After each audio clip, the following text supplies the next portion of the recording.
and welcome to the My Father Said podcast, where we discuss all things faith, finance, and family. I'm one of your hosts, Ryan. I'm both a father and a son. Hey, and I'm Robert. I am Ryan's dad. I, too, am a son.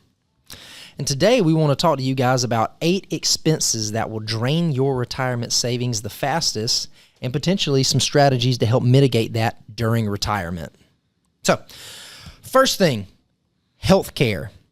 What exactly is healthcare? We're talking about health insurance premiums. We're talking about pharmacy prescriptions. We're talking about long-term care. Anything related to healthcare, that is a big expense, and it's only getting more expensive every year almost. Yeah, it is. I know that since I am now reaching that age where I'm approaching Medicare eligibility, I find myself actually looking forward to that age for the simple reason is that Medicare will be cheaper than my current health insurance premiums. You know, that Affordable Care Act. It's not affordable to you. I don't know who it's affordable to, but it's not affordable to me. And so we've gone out and we've done some of the health share. That's what we have done, your mom and I. And even that does not cover all the things that traditional health coverage cares. So what we find is we're doing a lot of out of pocket. Heck, I was just at the doctor's office this morning and out of pocket, so much money. I've got an MRI on my foot in the morning, out of pocket, so much money. And I'm thinking, great day in the morning. This healthcare stuff really does add up. I've spent more on healthcare just this year alone than I have on any other expenditure. So tip number 1, just don't get old. That's basically it. Yeah, if you don't get old, you don't have that problem. Well, yeah, death is an option. Yeah. It is definitely an option. Yeah. But yeah, I mean, so it's health insurance. We'll just do health insurance. That's expensive now. And then, you get to retirement. If you're fortunate enough to where Medicare is cheaper for you, that's a plus. But, there's still a lot of confusion on that. Hey, which Medicare do I do? Do I do Advantage? Do I do A, B, C, D? So there's that. Some other stuff, long-term care. We were doing some studies earlier, and long-term care can range in the state of South Carolina, depending on how much you need. Long-term care can range from, $12,000 a year to $150,000 a year. So about the premium for a policy? Yeah. Okay, yeah, because $12,000 a year is pretty cheap for a long-term care facility. But, well, no, I'm sorry. The $12,000, that's on the that would be like an adult daycare. That still would qualify for a long-term care, but you're only there for 6, 7, 8 hours a day, and they might pay out $100. I got you. Yeah. I got you. Yeah, long-term care is expensive. I remember when my mom was in the long-term care facility before she passed. Her long-term care facility was costing my brother, was costing her $7,500 a month at the time of her passing. When she went in, it was costing a little over $6,000 a month.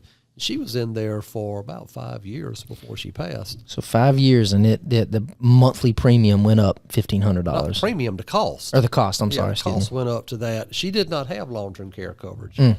She said she couldn't afford it. And so she died broke, because all of her money, all of her assets went into paying for the long-term care coverage. So, yeah, that long-term care is extremely costly. I hope no one has to use it, but I think stats show that 1 out of every 3 people will end up in a long-term care facility for some length of time. Yeah, it's a double-edged sword. People are living longer, which is a wonderful thing. But on the flip side, if you are living longer, you are more likely to have one of those long-term care events. And, to put it more statistically, women tend to live longer than men, so it's more likely that women are going to have that long-term care issue. Yeah, I know that there's a company called Health View Services Financial, that's their name, and they did some study that showed that a healthy 65-year-old couple who retired in the year of 2021, according to their study, it says that couple will likely spend somewhere between $156,000 and $1 million on healthcare costs during their retirement. And that, of course, would be on anything that a difference between 156 and $1 million has everything to do with how long they're going to be alive. Yeah, for sure. But, that's if you just sit down, if a person would just sit down for a moment with a bag of Doritos and a Pepsi-Cola, and they would think, let me ponder on this for a moment. That is a lot of money to just go for health care. Yeah. What does that include? My premium? Does that include my uncovered amount? It's a lot of money that people don't really ponder about whenever they go into retirement. How much not remaining healthy and not trying to do things to stay healthy can affect their longevity. I mean, drinking, smoking, drug use, things like that they're doing in their 50s and 60s, it's tearing down the body, and the body's going to eventually pay for it. Heck, the easiest one of all, people who just will not exercise. Yeah. It's going to catch up with them, and next thing you know, they're in a bad way, and health insurance or health care, I should say, is eating their finances alive. Yeah. So one other thing before we move on to some of the strategies, that study that HealthView did, they were saying it's anywhere between $156,000 to $1 million. People work their whole lives, and, if they start putting money away, one of the common things we hear is, hey, I want to retire as a millionaire. I want to have $1 million when I get to retirement. And that's a great goal. You should absolutely have that. But let's say you get to retirement and you've got $1 million, and then you pay $1 million in retirement on health care. Yeah. You've basically drained your retirement. Yeah. So paid for health care. Yeah, that's basically it. Yeah. I still had to work in retirement, but I paid for health care. How was Uncle John's retirement? Well, he don't owe the hospital nothing. That's right. That's right. So some of the strategies to do that, I know we've been talking about long-term care a good bit. That's pretty straightforward. Long-term care insurance. There are numerous different policies out there, different lengths of time, different daily benefits that the long-term care policy would pay out. That's the first one, pay for that insurance to protect those nest eggs. And then another one is when you get to retirement or before retirement, if you've got the option now, participate in a health savings account. That allows you to put money in, deduct from your taxes, and that's going to help you to offset premiums and pharmacies and things like that, other drugs that you're going to have to take in retirement. That can help offset some of those costs. Yeah. The sad thing about the long-term care coverage, I've kind of come to the conclusion from looking at various premiums on individuals who are considering purchasing long-term care. The vast majority of people who are approaching retirement today simply cannot afford a long-term care policy. Mm-hmm. Premiums are astronomically high, Mm-hmm. And they're only going up. And, you might say, well, people need to set aside some money for that. Well, yeah, they need to at the expense of eating, maybe putting gas in their car, maybe buying clothes to wear. I mean, it's for those. I guess what I'm trying to say here is I've kind of come to the conclusion is that the only people that's really going to be able to afford long-term care policies, good policies, are the people who have started early enough to start creating a massive wealth that they're going to use to retire on. The people who are waiting until their 50s and 55 and 60 years old to get serious about saving for retirement, they're rolling the dice when it comes to long-term care. So, that's a tough spot to be. Yeah. And then lo and behold, what are you going to do if a family member needs the actual services of a long-term care facility and they do not have coverage? The way the law works is before Medicaid shows up, Got to spend everything. Got to spend everything down to virtually nothing if you're married, and definitely nothing if you're single. Mm-hmm. So that's a tough spot to be in. That's a tough spot to be in. We watched your grandmama's account go from what it was, and it wasn't a lot whenever she had her stroke, but we watched that account just over the span of 4.5 years go from what it was at. It was six figures, and it went from that to we're applying for Medicaid. Yeah. Yeah. So I mean, it got wiped out. Yeah. Yeah. So that's a large one, and that's a conversation that we have quite often with our clients is just the healthcare in retirement. Another expense that drains retirement, home ownership. We've talked before, home ownership is a wonderful thing. If you can own your home, get it paid off, now you're not paying rent somewhere else. That asset that you have is growing in value. That's a wonderful thing. Yeah, it's an American dream. That's a wonderful thing. But since it is a built structure, there's going to be wear and tear. You're going to have to replace a roof at some point. You're going to have to replace piping at some point, plumbing. There's going to be HVAC units that you've got to replace. Windows. Those are actually a lot more expensive than I thought they were. We found that out when we were moving, how expensive windows were. And then, God forbid there's an issue with the foundation. Those get really, really costly very quick. So in retirement, home ownership, wonderful thing, but that is something to have in the back of your mind. Hey, things are going to start wearing down in retirement. Oh, yeah. I remember when we replaced our roof here just a few years ago, the individual who I worked with, had recommended 50-year shingles. And I said to myself, well, 50 years from now, I'm going to be in glory. All right.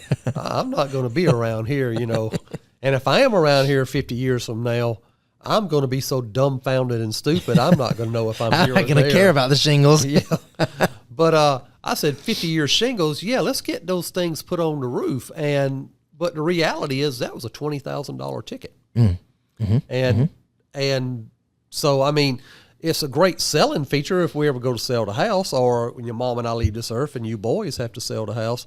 That's a great feature to have on there because depending on how many years we're into it, that roof's going to be around for a while. Yeah. So that's one thing. And gosh, I remember one time we went down to Disney World and we came back home from Disney World, opened the door, and lo and behold, I did not turn the water off to the house, and we sprung a leak.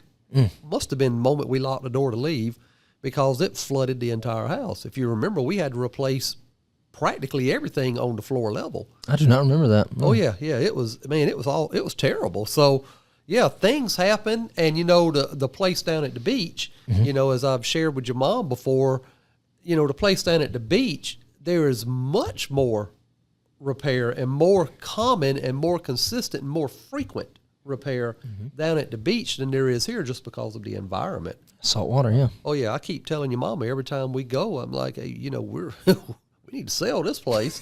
I enjoy it. Doggone, yeah. It's like a boat. You just constantly keep throwing money out. Yeah, it's incredible.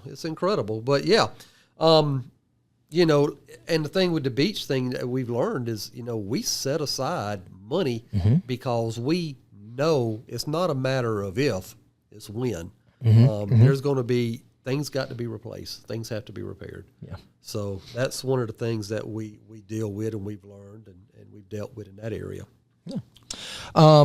So some of those hard concrete numbers, the Bureau of Labor Statistics, they actually came out with a report that said retirees 65 and older, on average, they can expect to spend about $17,000 a year on home repairs. Now, here's the thing about it, though.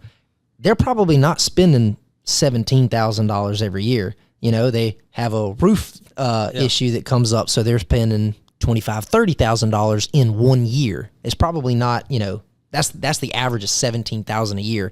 But so with that being said, how do you fix that? How do you fight that?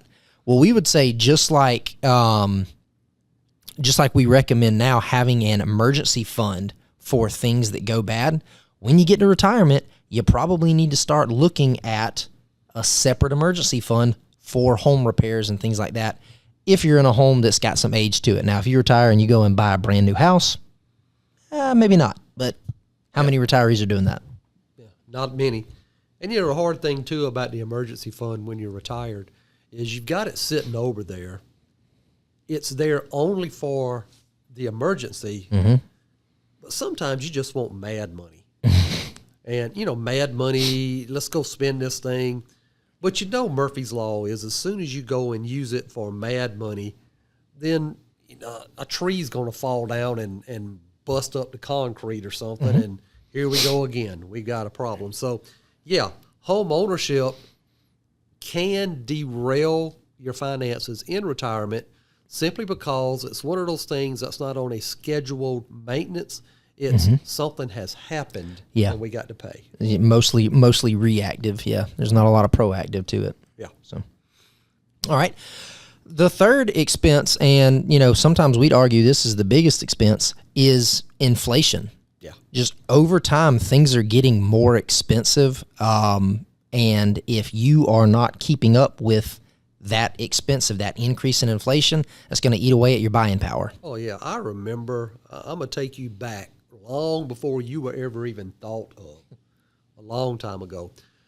As we were preparing for this podcast, and I was looking at some of the notes here, and we got the inflation, I can remember very vividly pulling up to a gas pump, getting out of the car, going to the back of the bumper, and pulling down the license tag and unscrewing the gas top and spending 47 cents a gallon for gas. Holy cow. Yeah, I can remember that. That's when I turned 15, got my license. I can vividly remember that.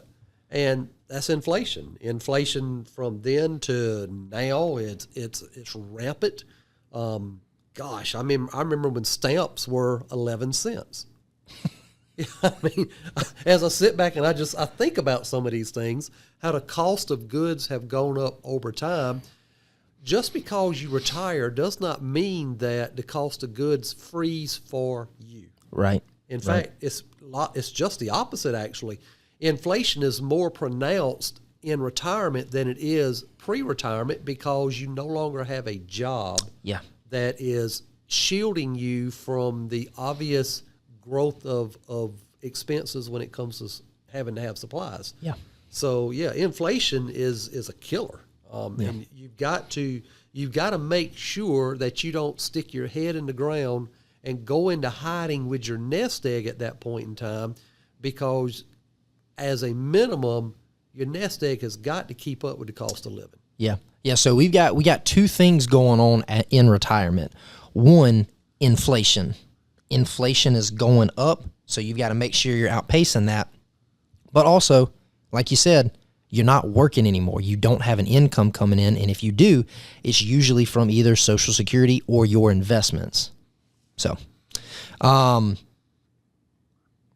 of the ways to mitigate and fight off inflation is to have your money invested. We have we hear this quite a lot when we're talking to people that are looking at getting into investments for the first time, or maybe they've had money in their 401k, they never thought about it, and now they're looking at somebody to manage it. One of the things that they'll say is, hey, I just want it to be safe. And normally when we pry and we say, hey, what exactly does that mean? They normally say something along the lines of, well, I don't want to lose my money. I know that the market goes down. I don't want to lose everything. This is all that I've got. Mm-hmm. And that's valid, but we would really argue that if you want to keep your money safe, one of the biggest things you've got to worry about is not losing all your money in the market. It is outpacing inflation. Because we just know over time, the market is going to have its ups, it's going to have its downs, but over time, the market does well, and over time, the market outpaces inflation. So that would be one of the strategies is, hey, have a portion of your money invested in the market so that you are outpacing inflation. Yeah, it's I always call it is whenever we have those conversations, I always ask a client when they say safety, I always say to them, all right, do you mean safety of principal or safety of purchasing power? Because I would always tell them those are two different things, and they do not go hand in hand. One's walking one way, one's walking the other way. And, we share with them. And in our previous podcast, we showed about the growth of money if left in the market, right, and not trying to time, not jumping in and out every time the market ebbs and flows. And what we find is that for people who have put money in the market and they've left money in the market, it's a funny thing how compounding works. Mm-hmm. If I can just compound numbers, 10 becomes 20, 20 becomes 40, 40 becomes 80, 80 becomes 160. Mm-hmm. Add 3 zeros on the back of those numbers, and before you realize it, it took somebody perhaps 40 years, no, maybe 30. It took somebody perhaps 30 years to accumulate their first million. It took them 10 years to accumulate their second million. Yep. And it took them 3 years to accumulate their third million off of the original $10,000. That's right. Yep. So when you stop and think about that, if you put your money to work and you allow it to work for you, your money will definitely work very hard for you in your later years, but you have got to have left it alone all of those prior years so that it's doing its job. That's no guarantee, obviously. Sure. But at the same time, when you look at history, that's what it's doing.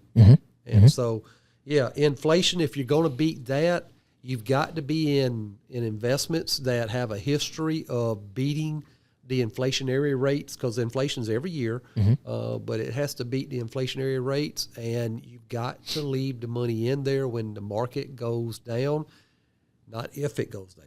It will go down. It comes back up. It's kind of like a basketball. It does go up and down, but as our millionaires that we surveyed told us, stay. Yeah. Stay in there. And as Warren Buffett said, look at what everybody else is doing and do the opposite. Yeah. So when everybody's running out of the market, you be running towards the market. That's right. Yeah. That's right. So always be buying. Yeah. And another thing you said just a minute ago, when the market is down, stay in. When the market is up, stay in. We've got a couple of people who say, well, I've been looking at this car and the market's had a great run. Why don't I just pull that out? The Richest Man in Babylon, that's a book that we reference quite a bit in here. There is a part in there where an individual, he's put his money in the market, and as it grows, he keeps taking the growth out. He keeps taking the interest out. And his mentor responds to him and basically says, you're eating the children. Yeah. He's eating the children that work for you. And so that's another thing. Leave it alone. If it's up, let it keep doing what it's doing. It's working for you. Yeah. So let the children give you grandbabies, and then the grandbabies give you great-grands, and just let the line just keep on going. We are for child labor. We love it. Put the kids to work. Absolutely. Absolutely. Let them start working at 3 and let them pay high taxes because they don't know the difference. Matter of fact, talking about putting kids to work, my dad watched his granddaughter, my daughter, over the weekend. She's 2, and my mom sent me pictures. He had her out there digging holes and planting flowers. Yes. And she is 2. Yes, absolutely. And I told her she liked it. Whether she knew it or not. So we're from a long line of child labor. Okay, it's just what it is. But moving on to the next one. So another expense, and this one drives me crazy. Yeah, and I don't know if this has always been the case, but the older I've gotten, the more I see it. And it's adult children. We go back and forth and how Dad says that he's not going to leave us an inheritance and that he'd kick us out, but the grandkids. That's a true story. But the grandkids could go and stay with him and stuff. But in all seriousness, that's a big thing that we see. Adult children either never left the home or they go out and then they don't like the real world and they go back home. That is a money suck. Yeah. Cell phone. Yeah. Thank you, Scott. Cell phones, car insurance, water and electricity that they're using, groceries, every bit of that. The retiree, are basically having to foot the bill. There was a study done by Merrill Lynch, and it said that 79% of retirees provide some sort of financial support to their adult children, and across the country annually, that added up to $500 billion. $500 billion spent on your adult children. Yeah. Give me a soapbox for a moment. Give me a soapbox for a moment. I want to talk to everybody out there who feels like you need to support your adult children. Let's preface this by saying that he still gives me a paycheck, though. But continue with your soapbox. Yeah, but that's because you're part owner of the company. So, but here's the thing, Mom and Dad, God gave you the responsibility to raise your children so that when you are no longer on this earth, they can raise and maintain themselves. And by your example of raising your children, they can follow your example of raising their children, your grandchildren.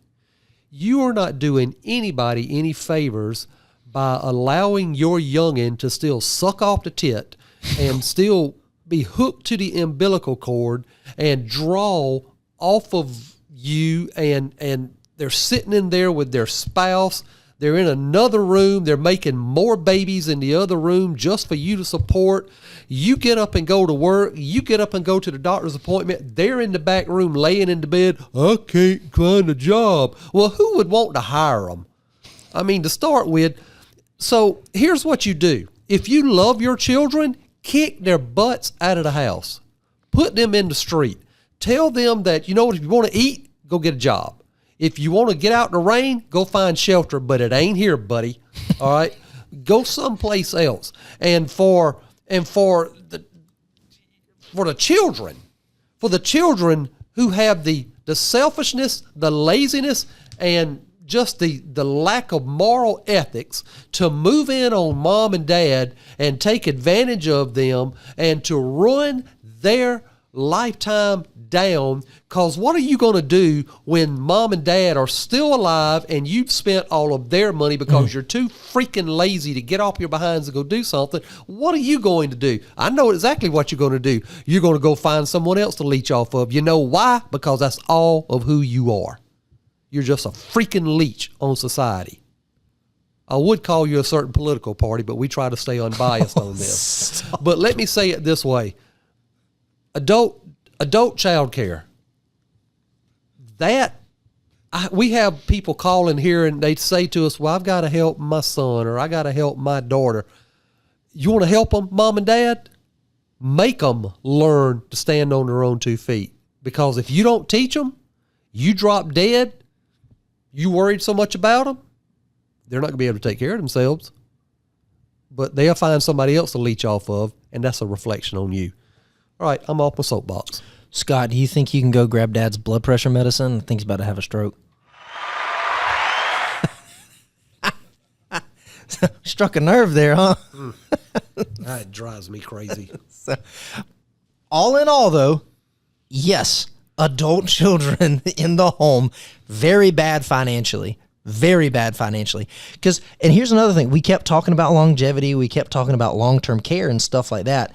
If you are draining your retirement assets to pay for your children, and then there's some sort of long-term care event, who's going to pay for that?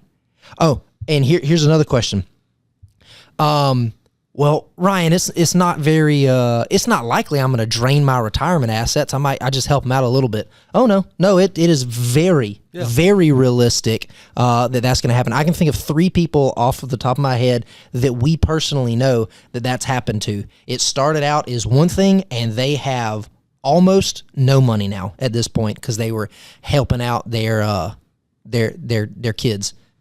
It's crazy how much a pool is just an absolute need or a help for their grown kids. That's crazy. So yeah, pretty self-explanatory. Adult children, stop giving them money. Change the locks. Whatever it is that you got to do. Don't Your child is a leech because you allow them to be a leech. It's your fault. Hey, this is Faith, Finance, and Family.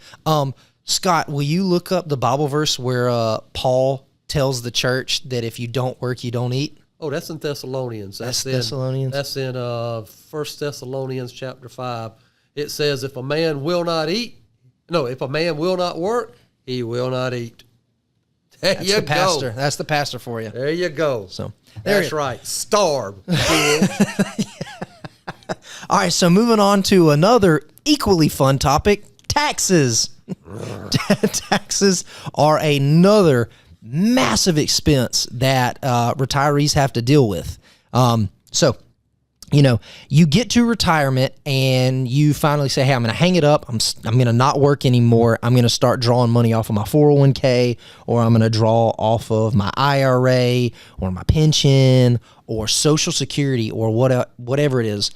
All of those have taxes. And if that's not something that you are prepared for, you're going to think that you've got more money coming in than you actually do. But that tax bill is going to come due every April and you've got to pay it. Yeah, and even more so than that, when you go to the grocery store, you have sales tax. Yep, sales tax. When you go to go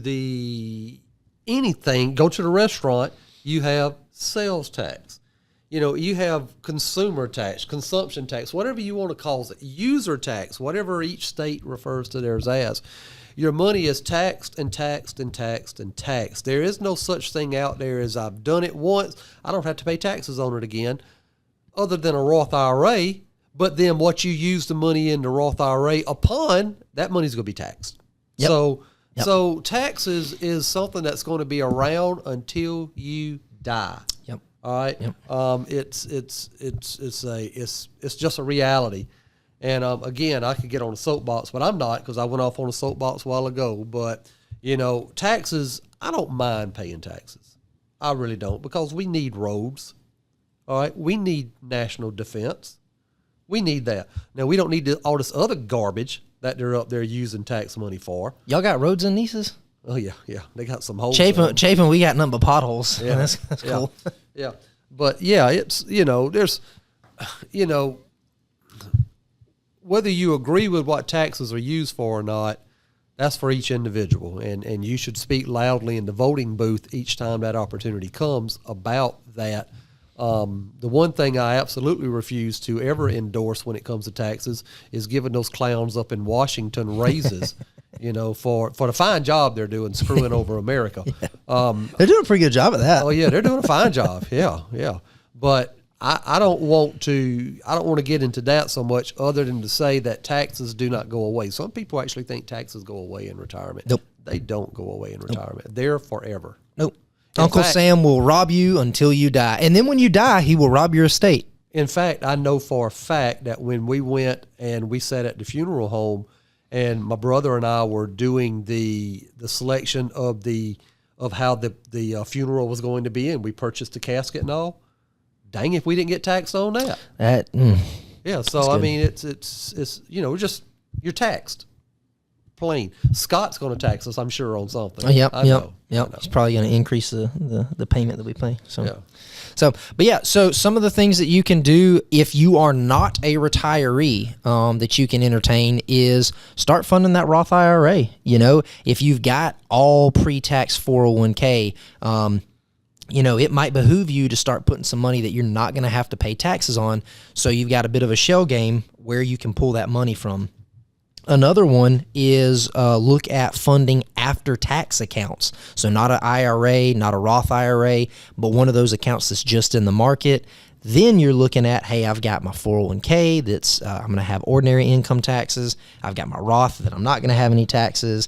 And then I've got this after-tax where I've got capital gains tax, which is usually a little bit friendlier than ordinary income tax. Yeah. So those are some strategies is if you're not retired yet and you've still got some working years, maybe start looking at some of those vehicles where you're not going to owe taxes or you're going to owe less taxes. So, yeah. All right. Another one, market downturns. It's going to happen. It always has happened. It always will happen. The market is going to go down. How is market downturns an expense in retirement? It's a great question. If you've got, let's say, $1 million, and then the market takes a 10% downturn, you've got less than $1 million. Your expenses that you're paying, they haven't changed. They didn't go down just because the market did. You've just got less money to pay for it. Yeah. And it's depressing. Yep, and that child that's living in the basement who's 40 years old, yeah. But I regress. I won't go back there. So market downturns is going to happen. We've seen it. Gosh, I don't know how many actual bear markets there have been in the history of the stock market, but there has been plenty of them, and you're likely going to have a few of those in retirement. Yeah. In retirement, not just your working career. Once you get to retirement and you hang it up, you'll probably have a few of those before the end of your life. Yeah, I know many financial advisors, and I don't disagree, recommend that you set aside about 3 years worth of living expenses. And living expenses is just that: groceries, gas, medical premiums, insurance premiums, things like that, for once you're retired. And the reason they recognize or recommend that is because market downturns do not always go up and go right back down and right back up. Right. They don't always do that. What they do is they go down and then they kind of flatten out at the bottom like an upside down hat. And then after a period of time, they start easing back up, and you never really know how long it's going to be in that flat part down at the bottom. Sure. So, yeah, you want to make sure that when the market downturns are taking place, that you are eliminating as much as you possibly can, pulling from your investments when the value of the money has been depressed. Thus, you're pulling out principal and perhaps a greater percentage of principal, which is going to make it much harder for that money to recover once the market does come back up. Yeah, but if you've got that money sitting on the sideline, then you don't have to pull it out when it's at the downturn. So Absolutely. it's a good thing. So that one is, again, pretty self-explanatory. Have some cash on the side. But one of the key things here about the market downturn is we're making the assumption that you've got money in the market. Remember, going back to inflation, if you don't have any money in the market downturn's not something you got to worry about. You got a lot bigger problem to worry about, which is inflation eating everything away. So having money in the market is good, but it's going to go down. So make sure that we've got that cash reserve in the event when it goes down. You've got some cash you can pull off of. Good stuff. Good stuff. Two more. They'll be pretty quick. One of those, longevity. People are living longer. This is a great thing. Depends on who you're talking to. Depends on who you're talking to. We were looking at some studies that said that the life expectancy actually went down. Yep, but we do know medical science is getting better. We looked at one study that said an individual that was born in 1964 has an average life span of 83 years. And then there are some insurance actuaries that actually estimate if you were born in 2020, the average lifespan is somewhere right around 100 years. So people are living longer. That is great.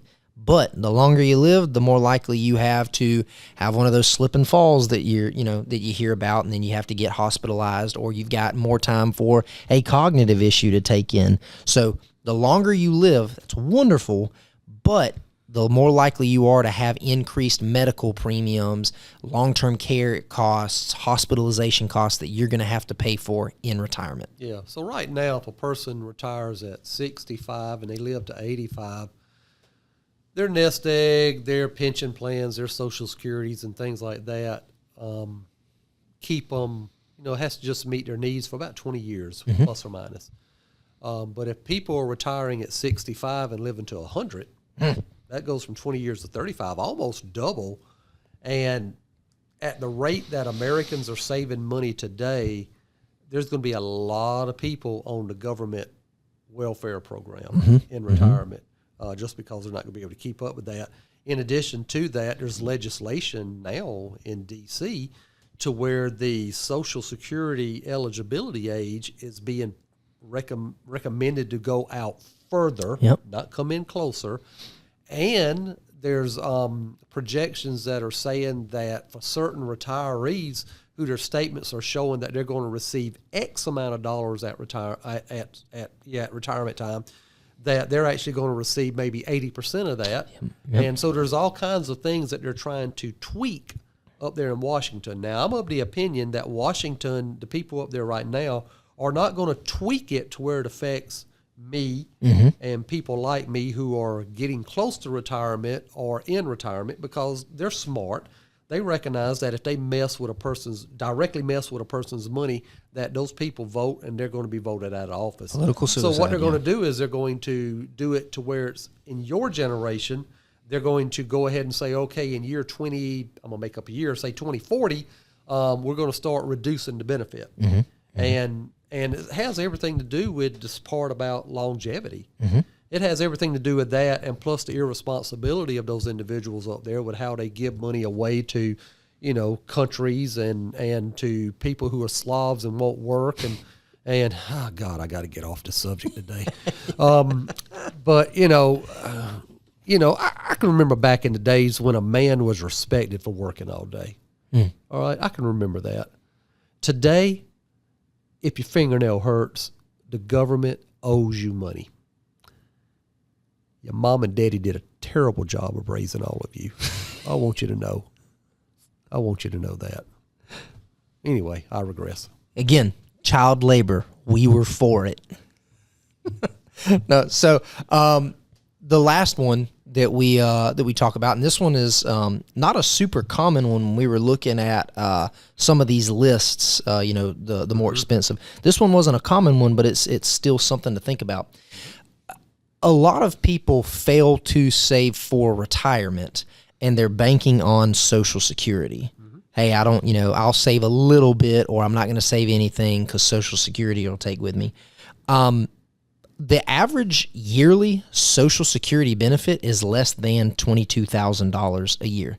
It's less than 22. So you're looking at less than $2,000 a month. Oh, by the way, you've still got the taxes you've got to pay. Yeah. So, that Social Security I wouldn't necessarily as an expense in retirement, but if that's what you're planning on, you've got a bigger problem. You don't have enough income coming in retirement. Yeah, and what compounds that is that's per person. So if you have a married couple, obviously one's going to die before the other one more often than not. And so one of those $22,000 annual incomes is gone away at that point in time. Have the expenses of living gone away at one half? Chances are they have not. Right. So the moment a spouse passes away, you've gotten more poorer because, the income has been cut. From that standpoint, if Social Security is all you've got, and both of you were doing $22,000, your income's been cut by 50%. Yeah, and here's another thing too. One of the two usually passes away, and the other one's surviving. Usually, that's the man that goes first, and the women live longer. But all of a sudden, your Social Security has been cut in half because one of the spouses are gone. Now, that surviving spouse, if they're going to have a long-term care event, they are closer to having it than they ever were. Yeah. Because they have gotten older, things start to break down. So, Social Security, relying on that for your income needs, that is not a plan at all. And say, hello, Medicaid. Hello, and Medicaid, then some people will say, well, it's okay, I get on Medicaid. Listen, and the people out there who know what I'm speaking about, who have experienced this, when you look at Medicaid, and I guess I'm grateful for it. I really am, because that's what kept Mom in the facility without her being, carted out into a ditch somewhere and just left to die. You go into a Medicaid facility, no one in that facility, even the employees, no one in that facility seems to have any happiness in their life. I mean, it's just a gloomy place. It's like one step from the grave. Oh my gosh. And you're very close to the grave, and the atmosphere of the facility reflects that. And it's sad to say, but it's a tough place to be.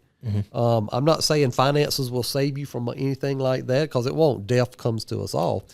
However, having money gives you options, and planning for it gives you options. Not planning for it, the options are made for you. Yeah. And it's a bad spot to be in.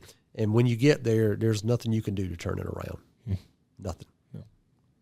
So those are the 8 expenses in retirement that will drain your retirement savings the fastest. If you've got questions about that, if you want to be proactive and you want to start fighting it or happening to your expenses before they happen to you, feel free to reach out to Robert or I, or even Tim. We will love to meet with you. We'll love to get a plan in place, build something for you, implement it, and start working towards it. Yeah.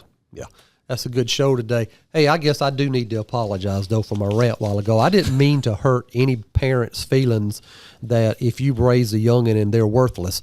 I did not mean to hurt your feelings at all, but I want you to hear me, and this is the truth. I don't care how much you make excuses about, I love my youngin' and I got to do. I don't care how much excuses you make. That leech will bleed you dry. And once you're dry and withered up, that means no money.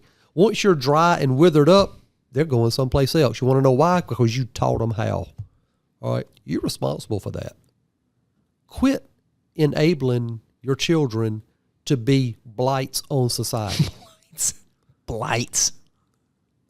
That's a good word, isn't it? That's a strong word, sure. Yeah. Well, but I mean it in love. Okay. Yeah, I do. I mean it in love.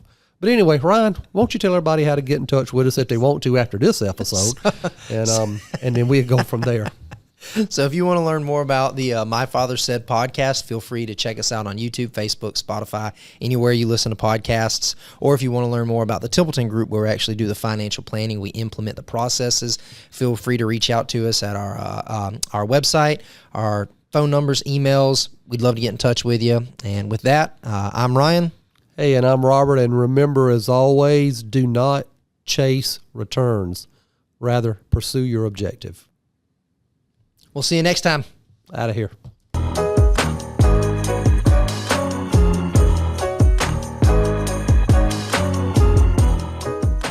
The opinions voiced in this video are for general information only and are not specific advice or recommendations for any individual. All performance reference is historical and is no guarantee of future results. All indices are unmanaged and may not be invested into directly. Economic forecasts set forth may not develop as predicted, and there can be no guarantee that strategies promoted will be successful.